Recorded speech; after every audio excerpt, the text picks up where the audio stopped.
Hello students, আজি মই তোমালোকৰ ক্লাছ 10ৰ ফাৰ্ষ্ট ফ্লাইট কিতাপখনৰ a tiger in the zoo পয়েমটো পঢ়াব লৈছোঁ। আৰম্ভ কৰাৰ আগতে তোমালোকে কিতাপখন নিজৰ লগত লৈ লোৱা যাতে মই পঢ়াই যাওঁতে তোমালোকে বুজি যাব পাৰা ভালদৰে আৰু ডিফিকাল্ট ৱৰ্ডছবিলাক মনত ৰাখি যাব পাৰা তাৰ চেষ্টা কৰিবা। Okay, let's start. এতিয়া মই ষ্টাৰ্ট কৰিছোঁ। A tiger in the zoo written by Leslie Norris. ইয়াৰ পয়েমটোৰ পয়েট আছিলে লেজলি নৰিছ। তেওঁ এজন ব্ৰিটিছ পয়েট আছিলে। ইয়াতে ষ্টাৰ্ট কৰাৰ আগতে মই মেইন থিমটো কৈছোঁ যে এই পয়েমটোত কি কৰিছে পয়েটে, কণ্ট্ৰাষ্ট দেখাইছে এটা জীৱ জন্তুৰ এটা নেচাৰেল বা প্ৰাকৃতিক পৰিৱেশত থকা আচৰণ আৰু এটা আৰ্টিফিচিয়েল কৃত্ৰিম পৰিৱেশত থকা আচৰণৰ মাজত কণ্ট্ৰাষ্ট পাৰ্থক্যটো দেখাব বিচাৰিছে। ইয়াতে এটা টাইগাৰ কথা কৈছে, টাইগাৰ মিনছ বাঘ।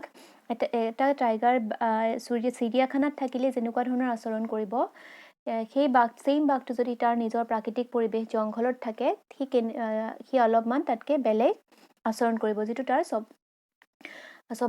স্বভাৱজাত প্ৰবৃত্তি সেইটো ধৰণৰ আচৰণ কৰিব। কিন্তু যেতিয়া তেওঁক এটা কনফাইনমেণ্টত এটা প্ৰিজনত বা চেলত বা সজাত বন্দী কৰি ৰখা হয় তেতিয়াহ'লে কি হয়, তাৰ আচৰণটো অলপমান পৰিৱৰ্তন হয়।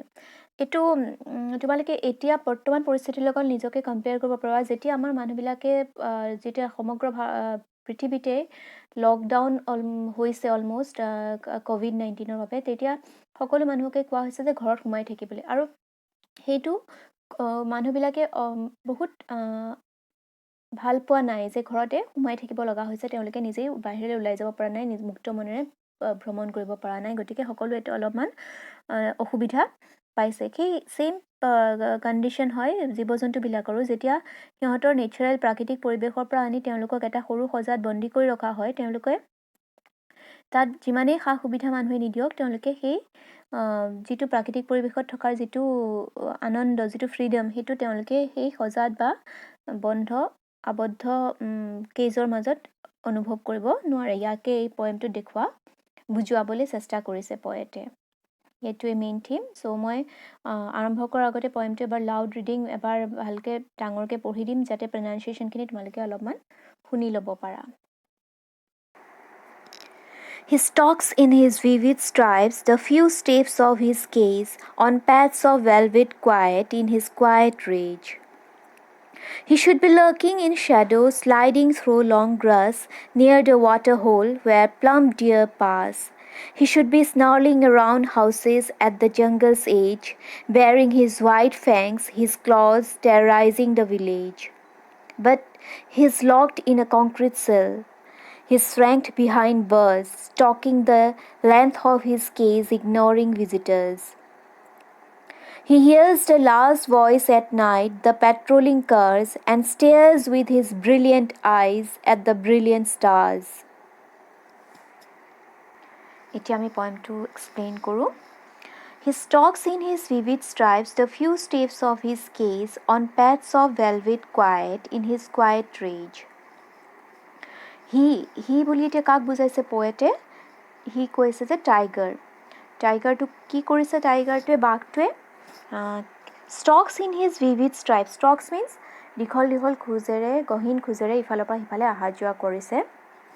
In his vivid stripes, vivid means উজ্জ্বল, ষ্ট্ৰাইপছ যিবিলাক ষ্ট্ৰাইপছ থাকে বাঘৰ গাত দেখিছা তোমালোকে, দীঘল ক'লা বগা আঁচবিলাক থাকে, সেইবিলাক বহুত উজ্জ্বল হয়। সেইটো কৈছে যে তাৰ উজ্জ্বল দেহটোৰ আঁচবিলাকৰ সৈতে সি অহা যোৱা কৰি আছে। The few steps of his cage means সজা, যিটো সজাত তাক ৰখা হৈছে সেই সজাটোৰ ভিতৰত ইফালৰ পৰা সিফালৰে গহীন খোজেৰে অহা যোৱা কৰি আছে।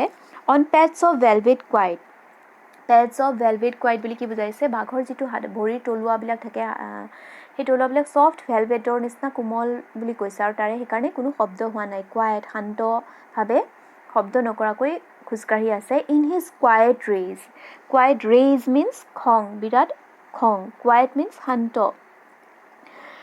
মানে কৈছে যে বাঘটোৰ বহুত খং উঠি আছে, কিন্তু সেই খংটোত সি প্ৰকাশ কৰা নাই বা প্ৰকাশ কৰিব পৰা নাই। গতিকে তেওঁ শান্তভাৱে নিজৰ খঙেৰে ইফালৰ পৰা সিফালে গহীন খোজেৰে অহা যোৱা কৰি আছে চেলটোৰ, কংক্ৰিট জেলখনৰ সজাটোৰ ভিতৰত।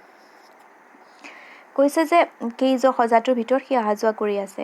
ইয়াতে এই পয়েমটোত যিহেতু দেখাব বিচাৰিছে যে এটা বাঘ প্ৰাকৃতিক পৰিৱেশত থাকিলে কেনেকৈ থাকিব পাৰে আৰু এটা আৰ্টিফিচিয়েল পৰিৱেশ ইন দ্য জুটো সদায় কৃত্ৰিম পৰিৱেশ মানৱে তৈয়াৰ কৰি লয়। সেই পৰিৱেশটোত থাকিলে বাঘে কেনেকুৱা ধৰণৰ আচৰণ কৰে আৰু প্ৰাকৃতিক পৰিৱেশ থাকিলে জংঘলত থাকিলে কেনেকুৱা ধৰণৰ আচৰণ কৰিব, সেই ডিফাৰেঞ্চটো এই পয়েমটো দেখুওৱা হৈছে। এতিয়া দেখাইছে যে ফাৰ্ষ্ট পেৰাগ্ৰাফটোত কৈছে যে বাঘটো এটা সজাৰ ভিতৰত আছে আৰু সজাৰ ভিতৰত সি কেনেকৈ আছে, খুব দীঘল দীঘল খোজেৰে খঙত ইফালৰ পৰা সিফালে অহা যোৱা কৰি আছে, কিন্তু খংটো তেওঁৰ প্ৰকাশ হোৱা নাই, শান্ত হৈ আছে খংটো।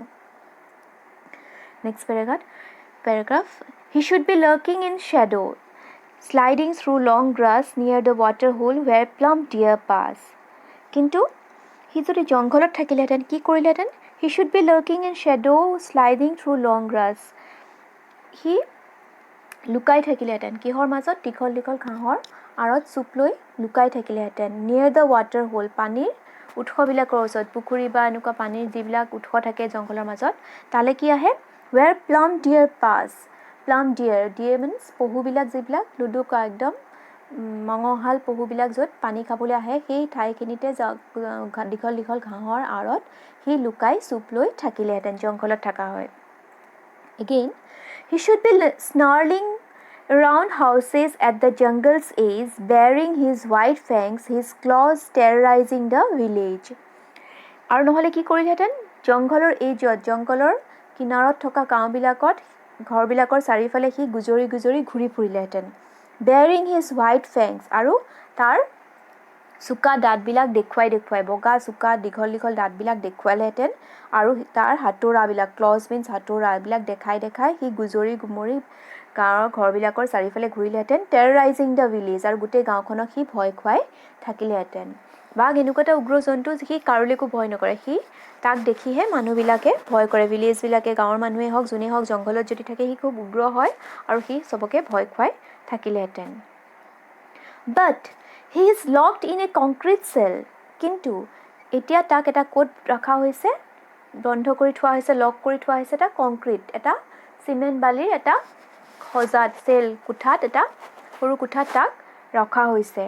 হিজ ষ্ট্ৰেংথ বিহাইণ্ড বাৰ্ছ, আৰু কোঠা চেলটোৰ সিফালে কি থাকে, আমাৰ এনেকুৱা লোহাৰ গ্ৰিলৰ নিচিনা বাৰ্ছবিলাক থাকে ন, য'ৰ পৰা মানুহবিলাকে চাই জুলে গ'লে, তাৰ ভিতৰত মানে সেই সজাটোৰ ভিতৰত, চেলটোৰ জেলখনৰ প্ৰিজনটোৰ ভিতৰত তাক সজাটোৰ ভিতৰত ৰখা হৈছে, আৰু তাৰ ষ্ট্ৰেংথখিনি তাতে সীমাবদ্ধ হৈ আছে, সি সেই ষ্ট্ৰেংথটো বাহিৰত গৈ পেলাই সি প্ৰকাশ কৰিব পৰা নাই। Stalking the length of his cage ignoring visitors, আৰু সেইকাৰণে সি তাৰ নিজৰ কেজটোৰ যিমান দূৰত্ব, যিমানখিনি মানে বহল, সেইখিনিতে সি খোজকাঢ়ি আছে, আৰু তাৰ যিসকল চাবলৈ আহিছে, মানুহ আহিছে, সেই মানুহবিলাকক সি ইগন'ৰ কৰিছে, মানে লক্ষ্য কৰা নাই, মনোযোগ দিয়া নাই মানুহবিলাকক। কিন্তু সেই একেখিনি মানুহ যদি জংঘলত মুকলিভাৱে থাকিলেহেঁতেন, তেতিয়াহ'লে বাঘটোৱে নিশ্চয় খেদি গ'লহেঁতেন বা আক্ৰমণ কৰিবলৈ গ'লহেঁতেন বা ভয় খোৱালেহেঁতেন। কিন্তু এতিয়া সি যিহেতু এটা সজাৰ মাজত বন্দী হৈ আছে, গতিকে সি তাৰ নিজৰ যিটো প্ৰাকৃতিক স্বভাৱ সেইটো দেখাব পৰা নাই, আৰু মানুহবিলাকক, ভিজিটাৰ্ছবিলাকক সি ইগন'ৰ কৰিছে। He hears the last voice at night, the patrolling cars, and stares with his brilliant eyes at the brilliant stars. সি কি শুনিছে, ৰাতি পেট্ৰলিং, যিবিলাক পহৰা দিবলৈ আহে গাড়ীবিলাকৰ শব্দ শুনা পাইছে ৰাতি, আৰু সেই বেলেগ শব্দ একো শুনিবলৈ পোৱা নাই। জুইত কিহৰ শব্দ শুনিব পাইছে সি, কেৱল যিবিলাক পেট্ৰলিং কাৰ আহিছে, যিবিলাক গাড়ী আহিছে পহৰা দিবলৈ, সেই গাড়ীবিলাকৰ শব্দ শুনিছে। And stares with his brilliant eyes at the brilliant stars, আৰু ওপৰৰ আকাশৰ উজ্জ্বল তৰাবিলাকক সি তাৰ উজ্জ্বল চকুকেইটাৰে সি চাই আছে। সি কেৱল সেই শব্দটো শুনিছে, আৰু ৰাতি ৰাতি সেই উজ্জ্বল তৰাবিলাকৰ ফালে সি চাই আছে। গতিকে এইটোৱেই পয়েম। ইয়াতে বহুত ডিফিকাল্ট নহয়, পয়েমটো বেছি ডিপলৈ যাব নালাগে। ইয়াত চিম্পলি এটা পাৰ্থক্য দেখাইছে যে এটা টাইগাৰ বা বাঘ প্ৰাকৃতিক পৰিৱেশত বা জংঘলত থাকিলে কেনেকুৱা আচৰণ কৰিব, আৰু এটা সজাৰ ভিতৰত থাকিলে কেনেকুৱা আচৰণ কৰিব। ইয়াতে এইটোৱে বুজাইছে যে যেতিয়া আমি জীৱ জন্তুবিলাকক এটা সজাত বন্দী কৰি ৰাখোঁ, তেতিয়া তেওঁলোকে যিটো তেওঁলোকৰ যিটো প্ৰকৃতিগত স্বভাৱগত প্ৰবৃত্তি, সেইটোৰ পৰা তেওঁলোক আঁতৰি আহে, আৰু তেওঁলোকে অলপমান বেলেগ ধৰণৰ আচৰণ কৰিবলৈ লয়, যিহেতু তেওঁলোকে সেই পৰিৱেশটো মানুহে দিয়া পৰিৱেশটো ভাল নাপায়, এইটো আমাৰ সকলোৰে লগতে হয়। ঠিক আছে, এইটো বুজিলা। এতিয়া আমি অলপমান কুৱেশ্যন এনচাৰ্ছকেইটা ডিছকাছ কৰি ল'ম।